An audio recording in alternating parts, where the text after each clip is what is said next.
বিসমিল্লাহির রহমানির রহিম। আসসালামু আলাইকুম। বিষ্ণু চন্দ্রমণি মোহন ৫ নম্বর ওয়ার্ড থেকে আমি যুব দলের সভাপতি প্রার্থী। আমার নাম নূর আলম। চন্দ্রমণি মোহন একজন যুব দলের প্রার্থী। চন্দ্রমণি থেকে ৫ নম্বর ওয়ার্ডে চন্দ্রমণি মোহন ৫ নম্বর ওয়ার্ড থেকে আমি যুব দলের সভাপতি প্রার্থী। আচ্ছা, আপনারা গত ১৭ বছর ১৬-১৭ বছর কারণে আপনারা ভোট দিতে পারেন ডরে আমরা ডরভোট দিয়ে কোনো লোক রোডে ঘাটে কথা বলতে পারে নাই, এবং মনে করেন যে কি এই স্বৈরাচার সরকারকে বিদায় করার জন্য যেখানে যে আলোকিত দরকার আমরা সেটাই করেছি।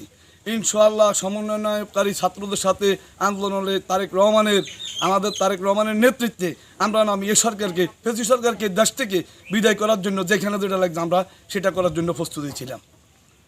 আপনারা এখন সামনে যে আমি যুব দলের সভাপতি প্রার্থী ৫ নম্বর ওয়ার্ডে, ৫ নং ওয়ার্ড থেকে। আশা করি আল্লাহ যদি আপনাকে সভাপতি পদে আশা করি যদি আল্লাহ দেয় আমি যদি যুব দলের সভাপতি হই, যদি এই ইউনিয়নের যুব দলের সভাপতি হইতে পারি, আবুল খায়ের ভূঁইয়ার হাতকে শক্তিশালী করি, আমাদের তারেক রহমানের নির্দেশকে শক্তিশালী করি, তারেক রহমানকে সমন্বয় হিসেবে নায়ক হিসেবে আমাদের এই দেশে আমি যদি সরকার গঠন করতে পারি, ইনশাল্লাহ আজীবন আমাদের এই কৃতজ্ঞতা থাকি দেব বাংলার জনগণের সামনে।